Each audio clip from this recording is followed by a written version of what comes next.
Pemirsa, anak asuh Patrick Kluivert siap bertempur dengan kekuatan penuh di laga pembuka babak keempat kualifikasi Piala Dunia zona Asia dini hari nanti. Kehadiran oleh Romeni hingga Martin Paes tentu menjadi garda utama timnas Indonesia untuk menaklukkan Arab Saudi. Lantas mampukah skuad Garuda menundukkan Green Falcon di kandangnya sendiri dan meraih poin penuh? Sudah bergabung bersama kami pengamat sepak bola Tommy Welly, Bung Toel. Selamat sore, Bung Toel. Selamat sore. Bung Toel, ya. Anda mengatakan bahwa ini adalah momentum krusial Indonesia untuk dapat melangkah maju ke Piala Dunia. Iya, posisi saat ini adalah posisi terdekat bagi Indonesia untuk lolos ke Piala Dunia. Tinggal 2 pertandingan lagi, Arab dan Irak gitu loh. Jadi kalau kita bicara tentang tarik ke belakang sejarah, tahun 85 posisinya mirip.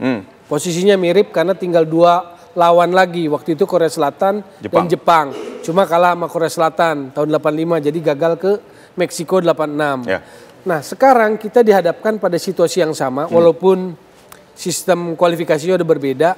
Makanya ini adalah situasi krusial, pertandingan yang makanya disebut hidup mati, do or die, atau juga pertandingan yang dianggap final.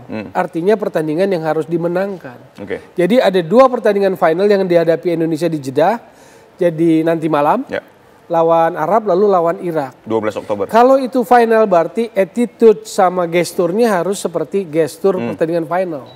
Harus habis-habisan. Baik. Sekarang kita melihat ke skuad yang dibawa oleh Patrick Kluivert ada 29, kemudian yang nanti akan masuk ke daftar susunan pemain DSP ada 23. Iya. Oke, Anda melihatnya seperti apa kekuatan kita saat ini? Kalau secara materi, individu pemain, secara tim, taktikal, strategi, artinya secara teknis, sebetulnya akan menarik dan seru. Artinya peluangnya sama antara Arab Saudi yang sudah punya tradisi 6 kali ke Piala Dunia dengan kita saat ini. Jadi 50-50. Kalau saya memprediksi secara teknis di lapangan, kita hanya bicara bola, bicara taktik, bicara kualitas permainan, ini 50-50. Tapi di level seperti ini, di level pertandingan bola menentukan seperti ini bukan cuma soal teknik. Non teknis juga berperan. Makanya Arab jadi tuan rumah, Qatar jadi tuan rumah ronde 4. Makanya wasitnya Kuwait. Oke, ini non teknis ya? Iya, makanya surat protes PSSI diabaikan, kan tetap wasit Kuwait kan?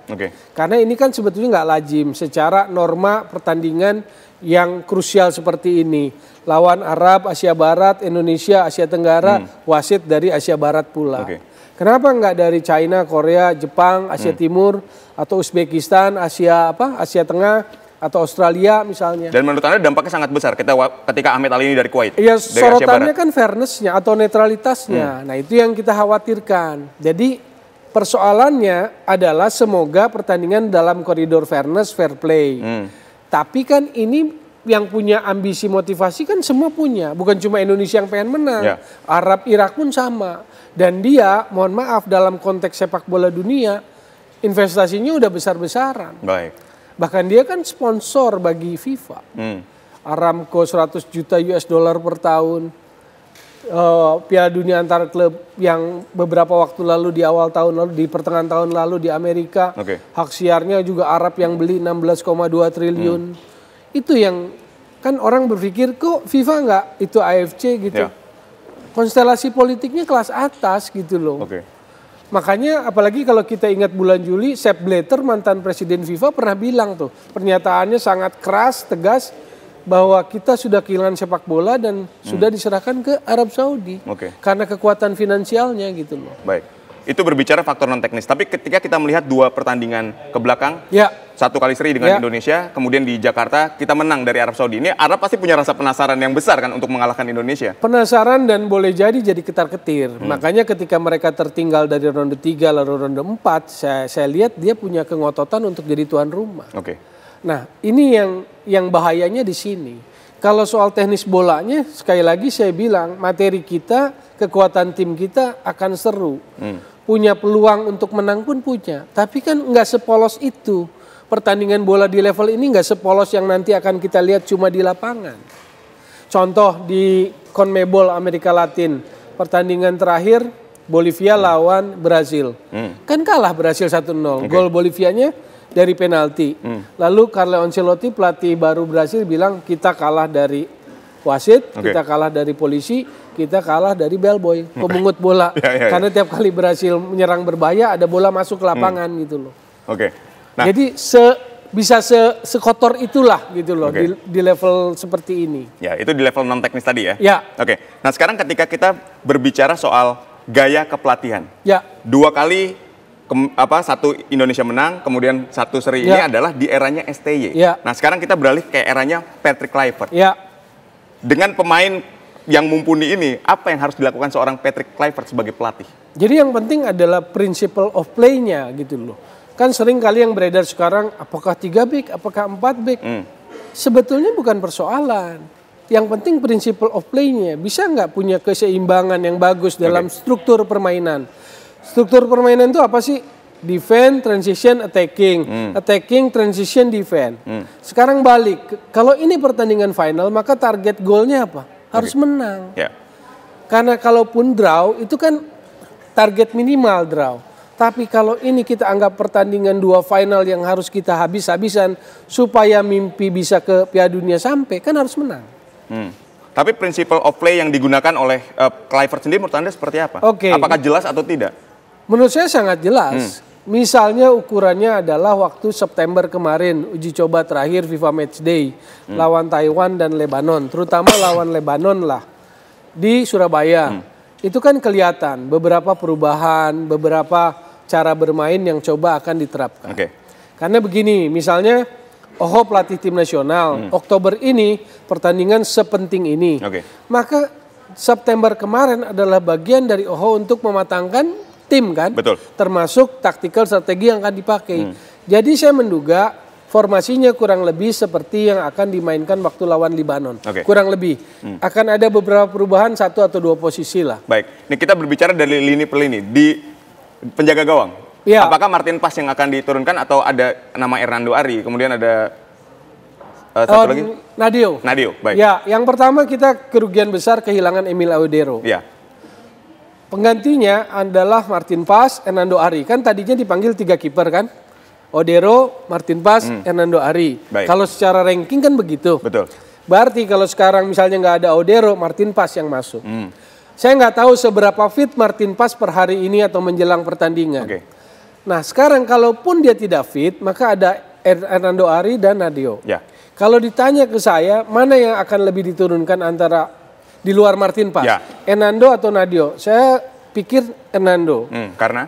Walaupun dua-duanya sama-sama udah lama tidak berada di bawah Mister Gawang Indonesia. Apalagi di pertandingan sepenting ini. Tapi di klub ya? Di klub main, tapi di tim nasional Hernando terakhir Maret 2024 waktu lawan Vietnam.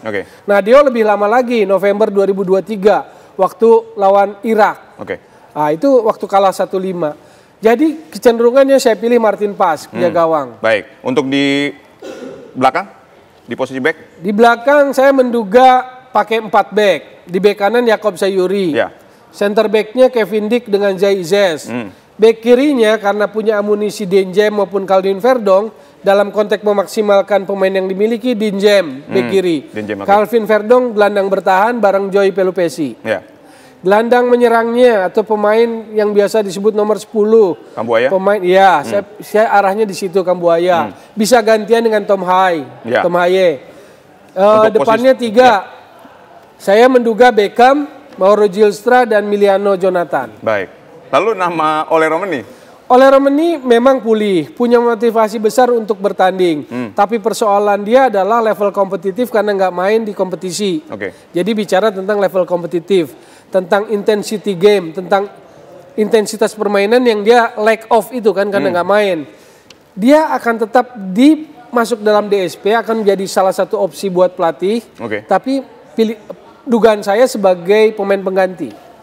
Bisa 20 menit, bisa 15 menit, dengan harapan Ole bisa memberikan kontribusi besar. Ini kekuatan yang Anda sebutkan tadi adalah skuad yang sangat ideal. Tapi kita juga berbicara skuad dari Arab Saudi sendiri.